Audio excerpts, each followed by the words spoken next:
ಕಳೆದ 2 ತಿಂಗಳಿಂದ ಏನೋ ಗೃಹಲಕ್ಷ್ಮಿಗೆ ಹಣ ಬಂದಿರಲಿಲ್ಲ. ನಿನ್ನೆ ಮದ್ದೂರು ಸಭೆಯಲ್ಲಿ JK ಶಿವಕುಮಾರ್ ಅವರು ಜೋರಾಗಿ ಹೇಳಕ್ಕೆ ಹೋದ್ರು, ಹೆಣ್ಮಕ್ಳು ಬಂದಿಲ್ಲ ಅಂದ್ಬಿಟ್ರು. ಬರುತ್ತೆ ಅಂದಿದ್ರು.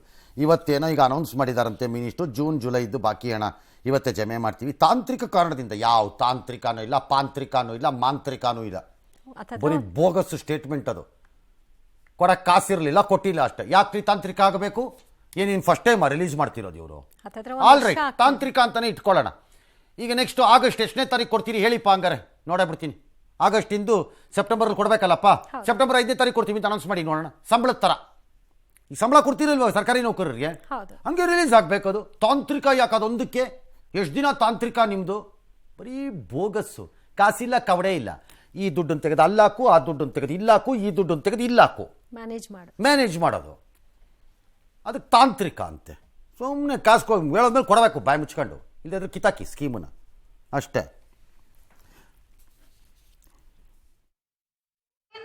ನಮ್ಮ ಅಧ್ಯಕ್ಷರು ಮತ್ತು ಮಾನ್ಯ ಉಪಮುಖ್ಯಮಂತ್ರಿಗಳು ಭಾಷಣ ಮಾಡಬೇಕಾದ್ರೆ ಮಹಿಳೆಯರು 2 ತಿಂಗಳು ಬಂದಲ್ಲ ಅಂತ ಹೇಳಿದ್ರಂತೆ. ಕೆಲವು ತಾಂತ್ರಿಕ ದೋಷದಿಂದ ನಮಗೆ ಹಾಕ್ಲಿಕ್ಕೆ ಆಗಿರ್ಲಿಲ್ಲ.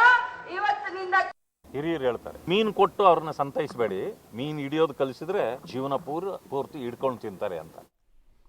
ತಾಂತ್ರಿಕ ಏನ್ರಿ ಮಿನಿಸ್ಟರ್ ಸಾಹೇಬ್? ಮೇಡಮ್ ಹೇಳ್ರಿ, ಅದೇನು ನೋಡ್ತೀನಿ. ಆಯ್ತು ರೀ, ತಾಂತ್ರಿಕ ಎಷ್ಟು ದಿನ ಈ ತಾಂತ್ರಿಕ? ನೆಕ್ಸ್ಟ್ ಮಂತ್ ಅದೇ ರೀಸನ್, ಮತ್ತೆ 2 ತಿಂಗಳು ಮತ್ತೆ ತಾಂತ್ರಿಕ. KSRTC ದುಡ್ಡು ತಾಂತ್ರಿಕ. ಅಕ್ಕಿ ದುಡ್ಡು ಹೋಗಿದ್ಯಾ? ನಾಳೆಯಿಂದ ಚೆಕಿಂಗ್ ಸ್ಟಾರ್ಟ್ ಮಾಡೋಣ. ಅದೊಂದು ಬಾಕಿ, ನಾಳೆಯಿಂದ ಚೆಕ್ ಮಾಡೋಣ. 5 kgಗೆ 10 kg ಅಕ್ಕಿ ನಾವು ಕೊಡ್ತಾ ಇರೋದು ಒಂದಿದ್ರಲ್ಲಪ್ಪ. 10ರಲ್ಲಿ 5 ಕೇಂದ್ರ ಸರ್ಕಾರ ತಾನೆ, ನಿಮ್ದೇನು ಅಲ್ವಲ್ಲ. ಈಗ ಇನ್ನು 5 kg ಕಾಸು ಎಷ್ಟು ಕೊಟ್ಟಿದ್ರಿಂದ ನಾಳೆಯಿಂದ ಚೆಕಿಂಗ್ ಸ್ಟಾರ್ಟ್ ಮಾಡಿ. ಅದಕ್ಕೂ ತಾಂತ್ರಿಕ ಇರ್ಬೋದು, ಅಥವಾ ಮೋಸ್ಟ್ಲಿ ಕಾಳನ್ನು ಎಣಿಸಿ ತೂಕ ಹಾಕಿಸ್ತಿರ್ಬೋದು. ಅದ್ಯಾಕೆ ಈ ವಿಷಯದಲ್ಲಿ ಮಾತ್ರ ಆಗುತ್ತೆ? ಸುಮ್ಮನೆ ಸುಳ್ಳು ಬಿಡ್ತಾರೆ ರೈಲು. ವಾಲ್ಮೀಕಿ ನಿಗಮ ಹಗರಣ ಸಂಬಂಧ SIT ಸಲ್ಲಿಸಿದ ದೋಷಾರೋಪ ಪಟ್ಟಿಯಲ್ಲಿ ಮಾಜಿ ಮಂತ್ರಿ ನಾಗೇಂದ್ರ ಮತ್ತು ಶಾಸಕ ದದ್ದಲ್ ಅವರ ಹೆಸರು ಇಲ್ಲದೆ ಇರೋ ವಿಷಯವಾಗಿ ಬಿಜೆಪಿ ರಾಜ್ಯಾಧ್ಯಕ್ಷ ವಿಜಯೇಂದ್ರ ಕಿಡಿಕಾರಿದ್ದಾರೆ.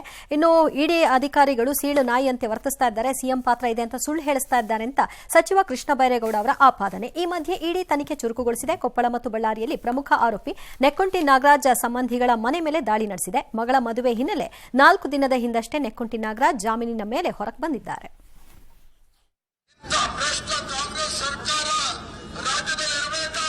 ವಾಲ್ಮೀಕಿ ಅಭಿವೃದ್ಧಿ ನಿಗಮದಲ್ಲಿ SITನ ಚಾರ್ಜ್ ಶೀಟ್ ಹಾಕಿ ಆ ಭ್ರಷ್ಟ ಶಾಸಕರಾಗಿರ್ತಕ್ಕ ವಾಮ ಮಾರ್ಗದಿಂದ ಬುಡಮೇಲು ಮಾಡಿ ಸರ್ಕಾರವನ್ನ ಬೀಳಿಸಬೇಕು ಅಂತ ಬಿಜೆಪಿಯವರು JDSನವರು ವಾಮ ಮಾರ್ಗ ನಮ್ಮ ಸರ್ಕಾರದ ಮೇಲೆ ಅವ್ರು ದಾಳಿ ಮಾಡ್ತಿದ್ದಾರೆ, ಇಡಿ ಮಿಸ್ಯೂಸ್ ಮಾಡ್ಕೋತಿದ್ದಾರೆ, CBI ಮಿಸ್ಯೂಸ್ ಮಾಡ್ಕೋತಿದ್ದಾರೆ. ಇದೆಲ್ಲ ಆಲ್ ರೈಟ್ ಅಪ್ಪ, ನಿಮ್ಮ ರಾಜಕಾರಣ.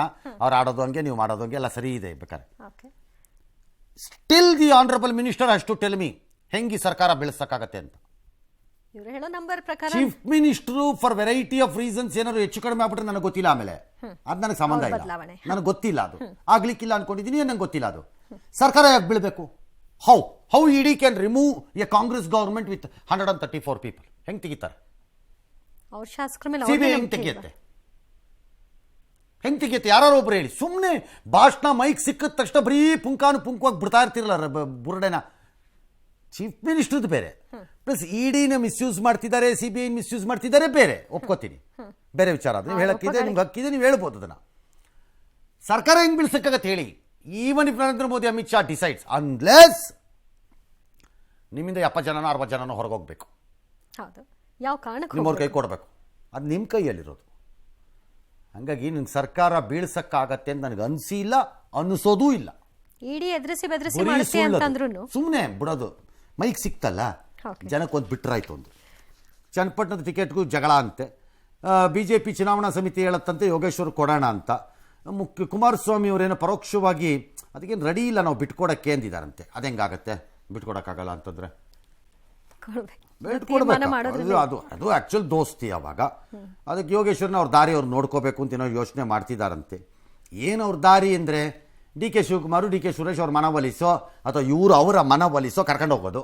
ಇಲ್ಲಿದ್ದು ಏನಿದೆ ಅಲ್ಲಿ ದಾರಿ? ಏನಿಲ್ಲ. ಎರಡನೇದು ವಿತೆ ಅದು ಅವರು ಈಗ ಮೊನ್ನೆ ಮಂಜುನಾಥ್ ಇದರಲ್ಲಿ ನಿಂತ್ಕೊಂಡಾಗ, ಗ್ರಾಮಾಂತರದಲ್ಲಿ ನಿಂತಾಗಪ್ಪ ಆಗಿದೆ. ಏನೋ ಆ ಥರ ಒಂದು ಅಡ್ಜಸ್ಟ್ಮೆಂಟ್ ಮಾಡ್ಕೋಬೇಕು. ಬಿಡಲ್ಲ ಅಂದ್ರೆ ಅದೆಂಗೆ? ಇನ್ನು ಕರಾವಳಿ ಮಲೆನಾಡಿನಲ್ಲಿ ಇಳಿಮುಖವಾಗಿರುವ ಮಳೆ ಹಳೆ ಮೈಸೂರು ಭಾಗದಲ್ಲಿ ಮುಖ ಮಾಡಿದೆ.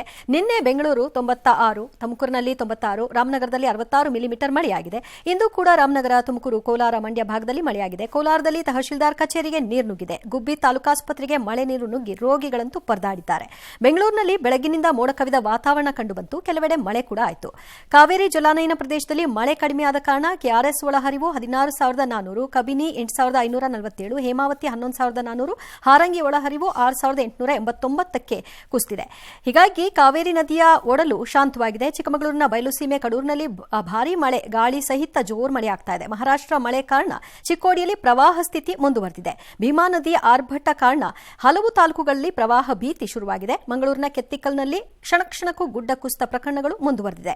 ಹೊನ್ನಾವರ ರಾಷ್ಟ್ರೀಯ ಹೆದ್ದಾರಿಯಲ್ಲಿ ನಿರಂತರವಾಗಿ ಭೂಕುಸಿತವಾಗ್ತಾ ಇದೆ. ಶಿರೂರಿನಲ್ಲಿ ಗುಡ್ಡ ಕುಸಿತ ಪರಿಣಾಮ 20 ದಿನದ ನಂತರ ತಡಡಿ ಬಂದರು ಬಳಿ ಶವವೊಂದು ತೇಲಿ ಬಂದಿದೆ. ಇದು ಶಿರೂರಿನಲ್ಲಿ ನಾಪತ್ತೆಯಾಗಿದ್ದ 3ರಲ್ಲಿ ಒಬ್ಬರ ಶವ ಇರಬಹುದು ಅನ್ನೋ ಶಂಕೆ.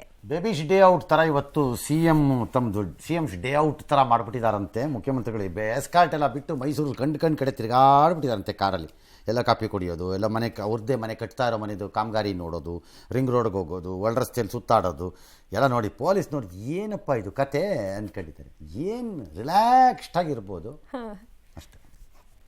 ಎಸ್. ಇನ್ನು ಪಬ್ಲಿಕ್ ಟಿವಿಯ ಬೆಳಕು ಕಾರ್ಯಕ್ರಮದಲ್ಲಿ ಪೋಷಕರ ಅನಾರೋಗ್ಯದ ಕಾರಣ ಶಾಲೆ ತೊರೆದಿದ್ದ ಹರಪನಹಳ್ಳಿ ತಾಲೂಕಿನ ನಿಟ್ಟೂರು ಗ್ರಾಮದ 14 ವರ್ಷದ ಬಾಲಕ ಅಭಿಷೇಕ್ ಬಗ್ಗೆ ಮಾರ್ಚ್ 22ರಂದು ವರದಿ ಪ್ರಸಾರ ಆಗಿತ್ತು. ಇದನ್ನು ಗಮನಿಸಿದ ದಾವಣಗೆರೆಯ ಆರೈಕೆ ಆಸ್ಪತ್ರೆ ಮುಖ್ಯಸ್ಥ ಡಾಕ್ಟರ್ ರವಿಕುಮಾರ್ ತಮ್ಮ ಪ್ರೀತಿ ಆರೈಕೆ ಟ್ರಸ್ಟ್ ಮೂಲಕವಾಗಿ ಅಭಿಷೇಕ್ಗೆ ವಿದ್ಯಾಭ್ಯಾಸ ಕೊಡಿಸಲು ಮುಂದಾಗಿದ್ದಾರೆ. ಜೊತೆಗೆ ಕುಟುಂಬಕ್ಕೆ ಚಿಕ್ಕ ಕಿರಾಣಿ ಅಂಗಡಿಯನ್ನು ಕೂಡ ಹಾಕೊಟ್ಟಿದ್ದಾರೆ. ಟೇಪ್ ಕಟ್ ಮಾಡಿ ಅಂಗಡಿಯನ್ನು ಉದ್ಘಾಟಿಸಿದ್ದಾರೆ. ನಿಟ್ಟೂರು ಗ್ರಾಮಸ್ಥರು ಬೆಳಕು ಕಾರ್ಯಕ್ರಮದ ಬಗ್ಗೆ ಮೆಚ್ಚುಗೆ ವ್ಯಕ್ತಪಡಿಸಿದ್ದಾರೆ. ಈ ವಾಹಿನಿಯ ಶ್ರೀ ರಂಗನಾಥ್ ಸರ್ ಅವರಿಗೆ ಧನ್ಯವಾದಗಳನ್ನು ತಿಳಿಸೋಕ್ಕೆ ಇಷ್ಟಪಡ್ತೇನೆ. ಇವತ್ತು ಒಂಥರ ಧನ್ಯತಾ ಭಾವ ಅನ್ನಿಸ್ತಾ ಇದೆ. ಯಾಕೆಂದರೆ ನಾವು ನಮ್ಮ ಜೀವನದೊಳಗೆ ಏನಾದರೂ ಒಂದು ಒಳ್ಳೆ ಕೆಲಸ ಮಾಡಿದಾಗ ಒಂದು ಆ ಸಂತೃಪ್ತಿ, ಆ ಒಂದು ಸಂತೋಷ ಅದೆಲ್ಲ ಮಾಡೋದಕ್ಕೆ ತಾವೆಲ್ಲರೂ ಸಹಕಾರ ನೀಡಿದ್ದೀರಾ. ಈ ಒಂದು ಪಬ್ಲಿಕ್ ಟಿವಿಯ ಬೆಳಕು ಕಾರ್ಯಕ್ರಮಕ್ಕೆ ನಿಜವಾಗ್ಲೂ ಕೂಡ ನಮ್ಮ ಊರಿನ ಗ್ರಾಮಸ್ಥರ ಪರವಾಗಿ ತುಂಬ ಹೃದಯದ ಧನ್ಯವಾದ ಹೇಳೋದಕ್ಕೆ ಇಷ್ಟಪಡ್ತೀನಿ. ಸರ್, ಡಾಕ್ಟ್ರು ನಮ್ಮ ಈ ಒಂದು ಕುಟುಂಬದ ಬಗ್ಗೆ ಭಾಳ ಕಾಳಜಿಯನ್ನು ತಗೊಂಡು ನಮಗೆ ಅವ್ರಿಗೆ ಒಂದು ಜೀವನಕ್ಕೆ ಒಂದು ದಾರಿ ಮಾಡಿಕೊಟ್ರು. ಅವರ ಒಂದು ಕುಟುಂಬಕ್ಕೆ ಹಾಗೂ ಅವರಿಗೆ ದೇವರು ಒಳ್ಳೆಯ ಆರೋಗ್ಯ ಆಯುಷ್ಯನ್ನು ನೀಡಲಿ. ಇನ್ನೂ ಕೂಡ ಇಂಥ ಕುಟುಂಬಗಳಿಗೆ ಹೆಚ್ಚು ಸಹಾಯ ಮಾಡುವಂತಹ ಶಕ್ತಿಯ ದೇವರಿಗೆ ನೀಡಲಿ ಅಂತಂದು ಹೇಳೋದಕ್ಕೆ ಇಷ್ಟಪಡ್ತೀನಿ. ಸರ್ಕಾರಿ ಬಸ್ಗಳು ತಗತಗಾನತ್ತೆ. ನಿನ್ನೆ ಬೆಂಗಳೂರಿನಲ್ಲಿ ಹಾಗೂ ಶಿವಮೊಗ್ಗದ 2 ಸರ್ಕಾರಿ ಬಸ್ಸು ಹೊತ್ತು ಉರಿದೋಗ್ಬಿಟ್ಟಿದೆ. ರಾತ್ರಿ ಜೋರು ಮಳೆಯಿಂದ ಹೆಬ್ಬಾಳ ಹತ್ರ ಇರೋ BMTC ಎಲೆಕ್ಟ್ರಿಕ್ ಬಸ್ ಬರ್ತಿತ್ತಂತೆ, ಬೆಂಕಿ ಎತ್ಕೊಂಡು ಹೋಗ್ಬಿಟ್ಟಿದೆ. ಪುಣ್ಯಕ್ಕೆ ಎಲ್ಲೂ ಏನೂ ಆಗಿಲ್ಲ. ಸಾರಿಗೆ ಮಂತ್ರಿಗಳು ಹೇಳ್ತಾರೆ ನೇರವಾಗಿ BMTCಗೆ ಕೊಟ್ಬಿಟ್ರೆ ನಾವೇ ಮೇಂಟೈನ್ ಮಾಡ್ಬೋದು ಅಂತ. ಅಯ್ಯೋ ಸುಮ್ಮನಿರಿ ಸರ್, ನೀವು ಮೇಂಟೈನ್ ಮಾಡ್ತಿದ್ದಿದ್ದು ಬಸ್ಗೂ ಬೆಂಕಿ ಎತ್ಕೊಂಡ್ಬಿಟ್ಟಿವೆ. ನೀವೇನು ಮೇಂಟೈನ್ ಮಾಡ್ತಿದ್ದಕ್ಕೆ ಯಾವುದಕ್ಕೂ ಹತ್ತೇ ಇಲ್ಲ ಅಂತ ಏನಿಲ್ಲ. ಅದು ಯಾಕಾಗಿದೆ ಅಂತ ಒಂದ್ಸರಿ ಚೆಕ್ ಮಾಡೋದು ಒಳ್ಳೇದು. ಕರೆಕ್ಟ್, ಅದು ವರದಿ ತರಿಸ್ಬೇಕು. ಎಸ್ ಅಲ್ಲ, ಏನು ಹೇಳಿದ್ದಾರೆ ನೋಡೋಣ ಸಾರಿಗೆ ಮಂತ್ರಿಗಳು. 750 ಓಡ್ತಾ ಇದೆ. ಆ ರೀತಿ ಆಗಬಾರ್ದು. ನಾವು ಬಾಡಿಗೆ ಕೊಟ್ಟಿರೋದು ಅಲ್ಲ. ಕೇಂದ್ರ ಸರ್ಕಾರದ ನೀತಿ ಪ್ರಕಾರ ಅವ್ರು ಸಬ್ಸಿಡಿ ಕೊಡ್ತಾರೆ. ಏನಂದ್ರೆ ಕೇಂದ್ರ ಸರ್ಕಾರ ಸಬ್ಸಿಡಿ ಕೊಡೋ ಬದಲು ನಮ್ಮ BMTCಗೆ ಕೊಟ್ಬಿಟ್ರೆ ಬಸ್ಸು ನಮ್ದಾಗತ್ತೆ. ಅದು ಬೇರೆ ವಿಚಾರ. ಪಾಲಿಸಿ ಚೇಂಜ್ ಮಾಡಿ ಅಂತ ಕೇಳಿ ಇಲ್ಲ, ಬಟ್ ನಮಗೆ ಕೊಟ್ಬಿಟ್ರೆ ಮೇಂಟೆನೆನ್ಸ್ ನಾವೇ ಮಾಡ್ಕೊಂಡ್ಬಿಡ್ತೀವಿ. ನಿಮ್ಮ ಮೇಂಟೆನೆನ್ಸ್ ಇಂದಾನು ಹತ್ಕೊಳ್ಳಲ್ಲ ಅಂತ ಏನಿಲ್ಲ. ಮೇಂಟೆನೆನ್ಸ್ ಇರೋ ಬಸ್ಗಳು ಹತ್ಕೊಂಡಿಲ್ವೇ? ಆ ಭರವಸೆ ಕೊಡಕ್ಕಾಗಲ್ಲ, ಹಂಗಾಗಲ್ಲ. ಎಸ್. ಪ್ಯಾರಿಸ್ ಒಲಿಂಪಿಕ್ಸ್ನಲ್ಲಿ ಭಾರತಕ್ಕೆ ಇನ್ನಷ್ಟು ಪದಕಗಳು ಬರಬಹುದೆಂಬ ಆಸೆ ಈಗ. ಮಹಿಳೆಯರ 50 kg ಫ್ರೀ ಸ್ಟೈಲ್ ವಿಭಾಗದಲ್ಲಿ ರೆಸ್ಲರ್ ವಿನೇಶ್ ಫೋಗಟ್ ಅದ್ಭುತ ಪ್ರದರ್ಶನ ನಡೆಯುವತ್ತು. ಹಂಗೆ ನೋಡಿದ್ರೆ ಅಮೇಝಿಂಗ್ ಅದು. ಯಾಕೆಂದರೆ ಆಕೆ ನಿಮ್ಗೆ ನೆನಪಿರಬೇಕು, ದಿಲ್ಲಿಯ ಫುಟ್ಪಾತಲ್ಲಿ ಮಲಗಿದ್ರು. ಅವರ ಕುಸ್ತಿ ಫೆಡರೇಷನ್ ಅಧ್ಯಕ್ಷನ ವಿರುದ್ಧ ಹೋರಾಟ ಮಾಡ್ಕೊಂಡು ಆಮೇಲೆ ಲಾಸ್ಟ್ ಮಿನಿಟಲ್ಲಿ ಒಂದು ಆಪರೇಷನ್ ಆಯಿತು. ಅವ್ರ ವೆಯ್ಟ್ ಕ್ಯಾಟಗರಿನಲ್ಲಿ ಸಿಕ್ಕಲಿಲ್ಲ ಅವ್ರಿಗೆ ಜಾಗ, ಬೇರೆ ವೆಯ್ಟ್ ಕ್ಯಾಟಗರಿಗೆ ಹೋಗಬೇಕಾಗಿತ್ತು. ಇದೆಲ್ಲ ಆದರೂ ಆ ಮೇಡಮ್ಮು ಈಗ ಸೆಮಿಫೈನಲ್ಗೆ ಬಂದಿದ್ದಾರೆ. Very good. ಗೆದ್ಬಿಟ್ರೆ ಮಾತ್ರ ಸೂಪರ್. ಇನ್ನೊಂದು ಕಡೆ ಜಾವೆಲಿನ್ ಥ್ರೋನಲ್ಲಿ ಅವರು ಕೂಡ ಹೆಂಗಾರು ಇರಲಿ ಅಂತ ನೀರಜ್ ಚೋಪ್ರಾ ಆರಂಭದಲ್ಲೇ ಫೈನಲ್ಗೆ ಹೋಗ್ಬಿಟ್ಟಿದ್ದಾರೆ. 89 ಮೀಟ್ರನ್ನ ಹಾಕ್ಬಿಟ್ಟತ್ಲ ಕಡೆ 89.34. ಮುಂದೆ ಏನಾಗುತ್ತೋ ಗೊತ್ತಿಲ್ಲ. ಮಧ್ಯೆ ಜರ್ಮನಿ ಮೇಲೆ ನಾವು ಇದಾಡ್ತೀವಿ ಹಾಕಿ, ಗೊತ್ತಿಲ್ಲ ಅದು ಏನಾಗುತ್ತೋ. ಇವತ್ತೇ ಇದೆ ಇವೆಲ್ಲ, ಇನ್ನೇನು ನಡೆದೋಗ್ಬಿಡುತ್ತೆ, ಮುಗಿದೋಗ್ಬಿಡುತ್ತೆ. ಈಗ ಮುಗಿದ್ರೆ ಬಂದ್ರಿ ಇನ್ನೊಂದು 2-3 ಬರಬೇಕು. ಇಲ್ಲದೇ ಸಿಕ್ಕಿದಷ್ಟೇ ಶಿವ ಅಂದ್ಕೊಂಡು ಬರಬೇಕು ವಾಪಸ್, ಅಷ್ಟೇ, ಇನ್ನೇನಿಲ್ಲ. ಟೀಂ ಇಂಡಿಯಾದ ಮಾಜಿ ಕ್ರಿಕೆಟಿಗ ವಿನೋದ್ ಕಾಂಬ್ಲಿಗೆ ಸಂಬಂಧಿಸಿದ ವಿಡಿಯೋ ಒಂದು ವೈರಲ್ ಆಗಿದೆ. ಈ ವಿಡಿಯೋದಲ್ಲಿ 52 ವರ್ಷದ ಕಾಂಬ್ಲಿ ಸರಿಯಾಗಿ ನಡೆಯಲಾಗದೆ ಒದ್ದಾಡಿದ್ದಾರೆ.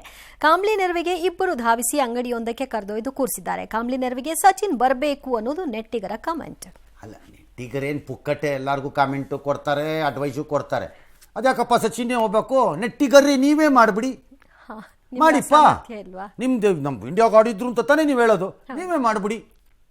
ಹೌದು, ನಿಮ್ಮಿಂದ ಹೆಲ್ಪ್ ಆಗಬಾರ್ದು ಅಂತ ಏನಿಲ್ವಲ್ಲ, ಹಂಗೇನಿಲ್ವಲ್ಲ, ಸಚಿನೇ ಮಾಡಬೇಕು ಅಂತ ಏನಿಲ್ವಲ್ಲ ರೂಲು.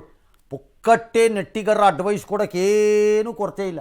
ಅವ್ರ ಫ್ರೆಂಡ್ಸ್ ಅಂತ ಅವ್ರ ಹಿಂದೆ ಸಹಾಯ ಮಾಡೇ ಇರಲ್ಲ ಅಂತ ಹೆಂಗೆ ಹೇಳ್ತೀರಿ ನೀವೆಲ್ಲ? ನಿಮ್ಗೆ ಏನಾದ್ರು ಗೊತ್ತಿರುತ್ತಾ? ಅದೇನು ಫ್ರೆಂಡ್ಸ್ ಬಹಿರಂಗಪಡಿಸ್ಬೇಕು ಆಗ್ಬಿಟ್ರೆ ಅಂತ ಫ್ರೆಂಡ್ಸ್ ಆದ ತಕ್ಷಣ ಲೈಫ್ ಲಾಂಗ್ ಫ್ರೆಂಡ್ಸ್ ಅಂತ ಮಾಡ್ತಾನೆ ಇರ್ತಾರೆ ಯಾರು. ನೀವು ಮಾಡ್ತೀರಾ ನೆಟ್ಟಿಗರು? ಎಷ್ಟು ಜನಕ್ಕೆ ಮಾಡಿ ಎಷ್ಟು ಜನಕ್ಕೆ ಮಾಡಿದ್ದೀರಿ? ಲೆಕ್ಕ ಕೊಡಿ ನೋಡೋಣ ಎಲ್ಲರೂ. ಕರೆಕ್ಟ್. ಸುಮ್ಮನೆ ಬಿಡ್ತಾ ಇರ್ತಾರೆ ಪುಕ್ಕಟೆ ಅಡ್ವೈಸ್ಗಳನ್ನ. ಅಷ್ಟು ಸುಲಭ ಅಲ್ಲ ಅದನ್ನೆಲ್ಲ ಮಾಡೋದು. It's not easy. ಕಾಮೆಂಟ್ರಿ ಹಾಕೋದು ಸುಲಭ ಕೂತ್ಕೊಂಡು.